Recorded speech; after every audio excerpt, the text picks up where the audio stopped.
Hoy vamos a comenzar con el Salmo número 2. Haremos, Dios mediante, la primera parte. Este Salmo, el número 2, recordemos, no identifica en sus títulos al autor, pero en Hechos de los Apóstoles, el capítulo 4, versículo 25, claramente se lo atribuye su autoría al rey David.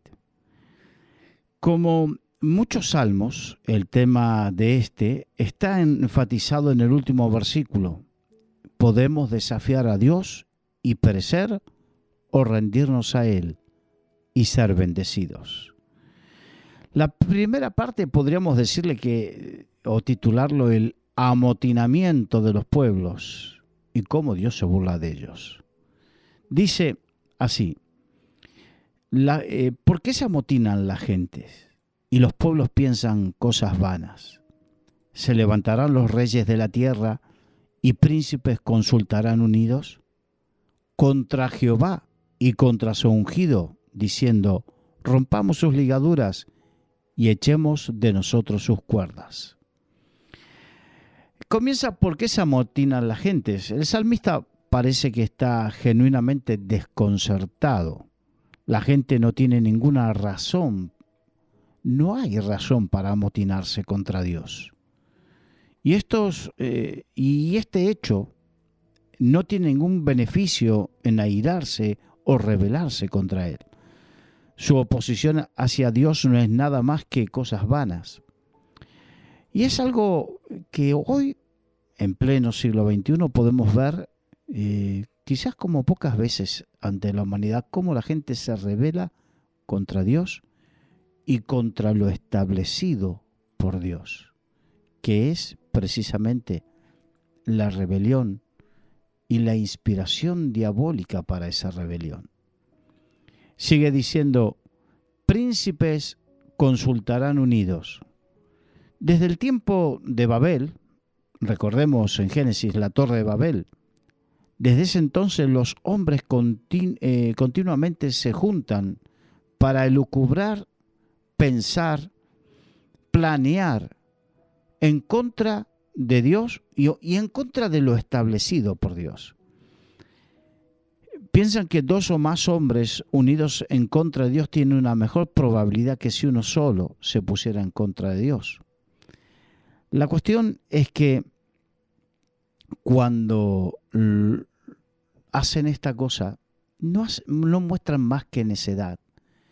Hoy también vemos como en distintos sitios la gente se quiere desligar de Dios. Es como que para ellos Dios es una atadura y se quieren sacar de encima porque una supuesta libertad.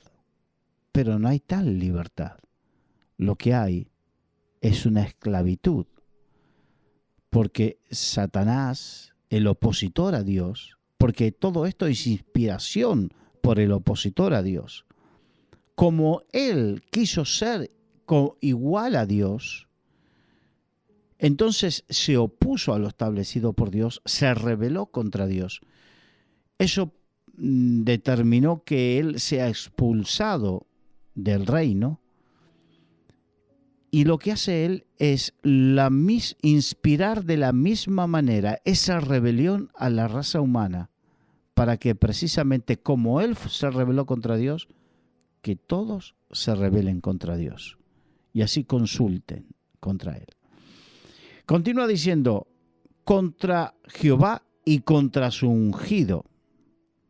O sea que los príncipes, cuando habla de príncipes habla de principales, y esto nos hace ver cómo los políticos gobernantes en el mundo, cómo es que se alían rápidamente en contra de Dios.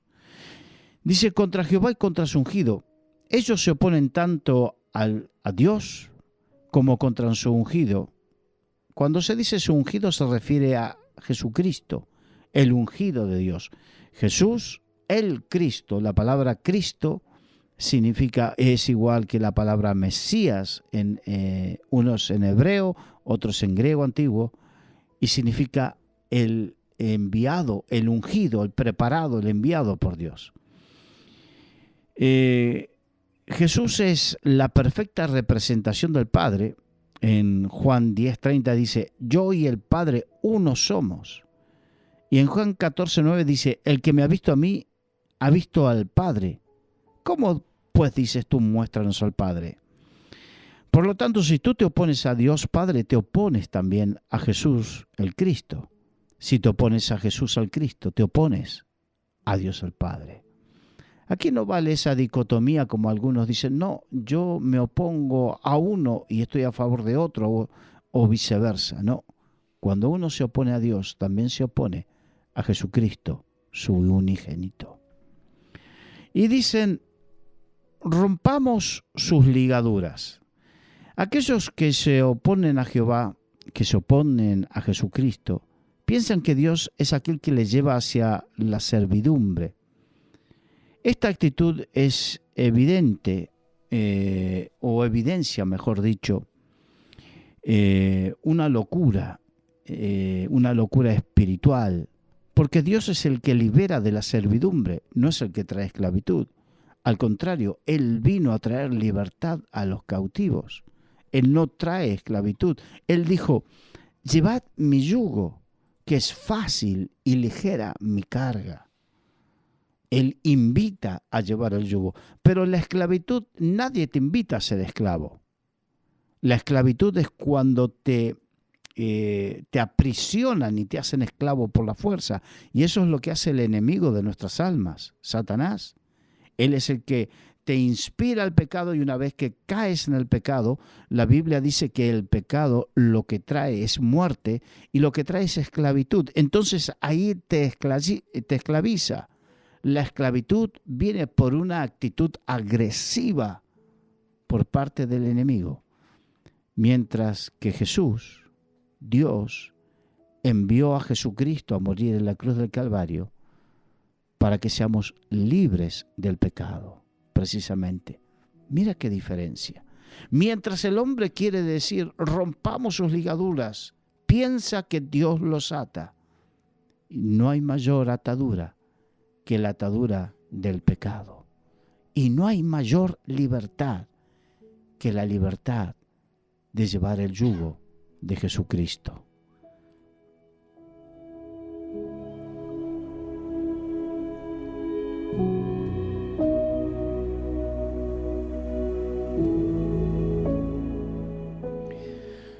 Charles Spurgeon, el famoso predicador y teólogo inglés del siglo XIX, a quienes algunos le llamaban el príncipe de los predicadores, escribió lo siguiente: para un cuello sin gracia, el yugo de Cristo es intolerable, pero para el pecador hecho salvo le es fácil y ligero.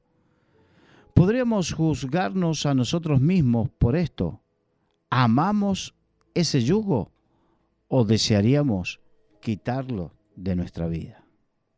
Del versículo 4 al 6, después de que la gente se amotinase, los principales consultaran unidos contra el Señor y contra su ungido, y pedían romper sus ligaduras, después de toda esta unión para lo malo, como vemos hoy en día, cómo la gente se une fácilmente para lo malo.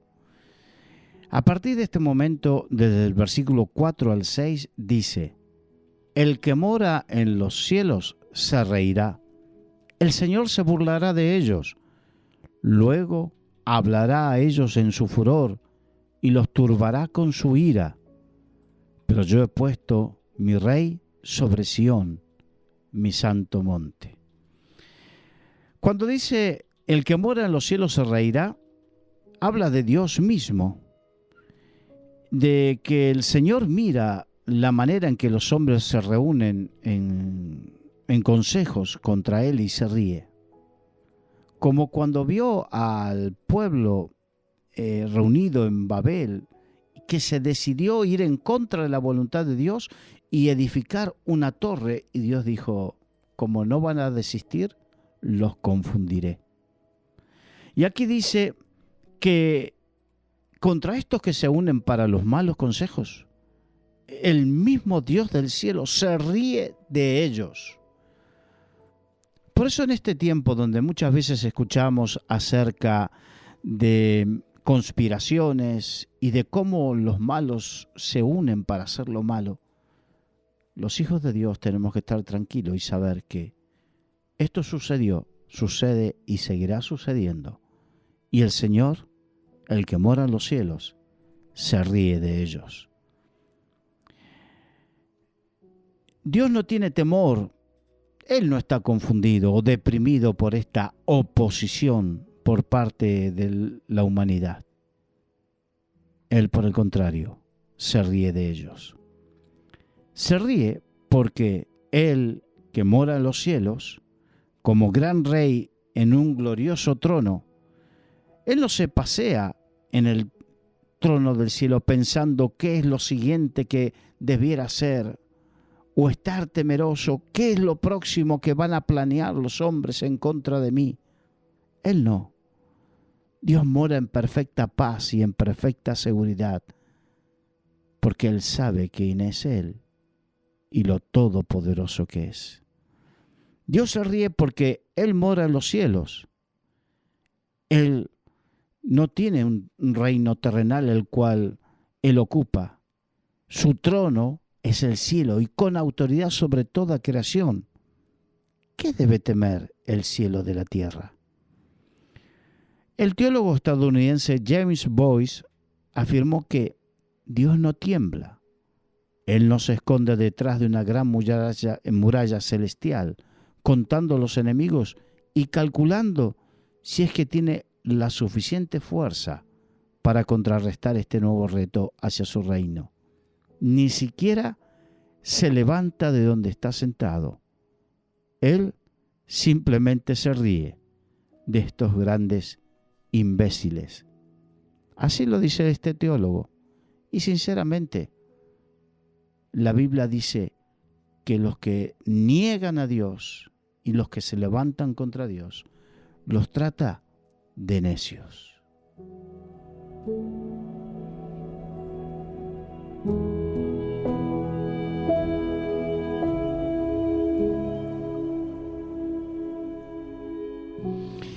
Esta risa de Dios es el consuelo que todos aquellos que amamos en la justicia debemos tener. Dios no se regocija en las aflicciones del pecador, sin embargo, se burla de toda su soberbia y de toda su violencia con la que pretenden burlarse del Señor y sobrepasar sus normas, sus leyes, su poder, su voluntad. El Señor se burlará de ellos. A través de los siglos, muchos se han opuesto a Dios y a su reino. Y vez tras vez, cada uno de ellos fue frustrado y aplastado por el Dios eterno.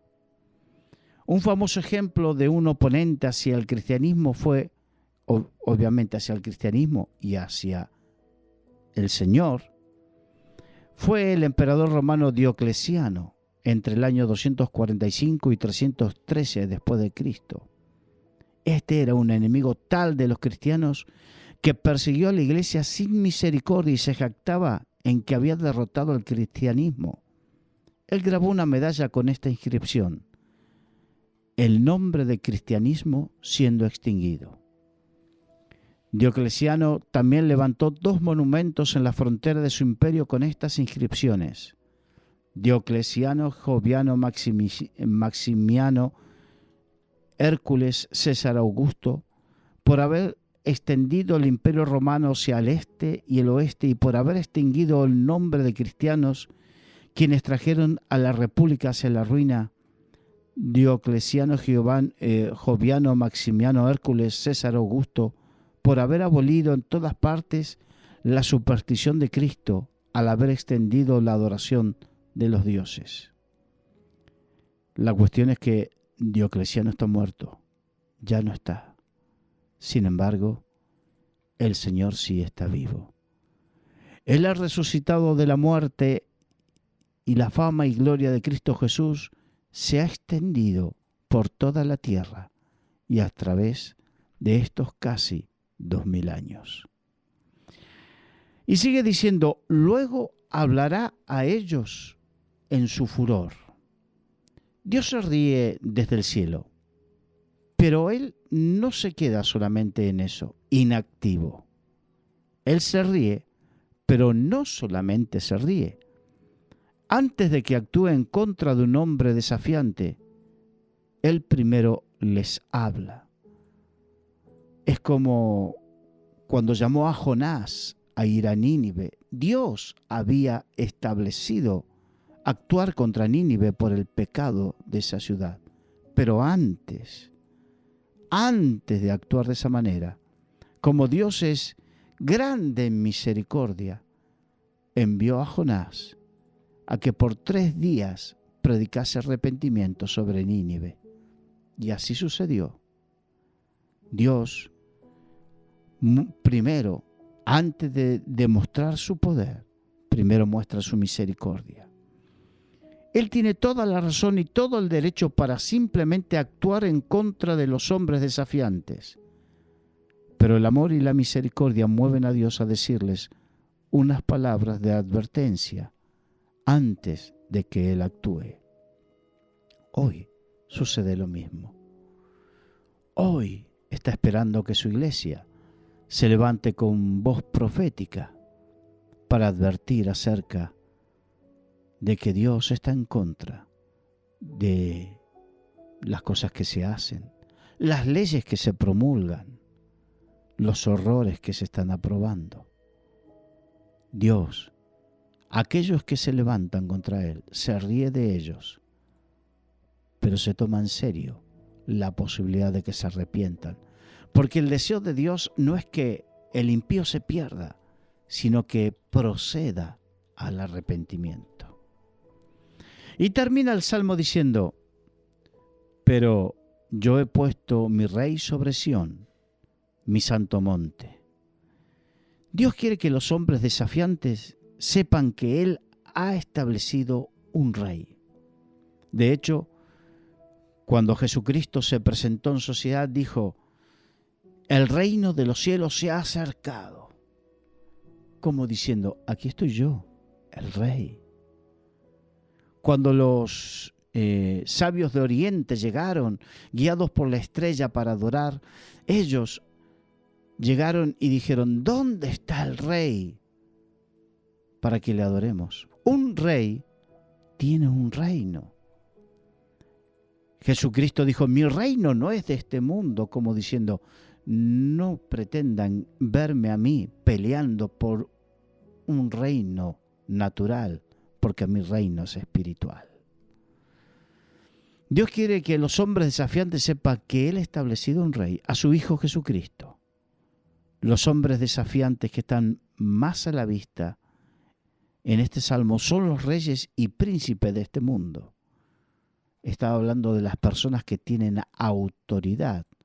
Hoy en día, la mayoría de los reinados que hay en esta tierra, de los reyes o reinas que hay en esta tierra, no tienen mucho poder que digamos, sino que es más bien, son monarquías representativas de lo que en algún tiempo fue. Vemos en Japón, vemos en España, en Inglaterra, vemos en Holanda, en Bélgica, en tantos sitios donde las monarquías son solamente vestigios de lo que fue en su momento y tienen una representación institucional y no de poder.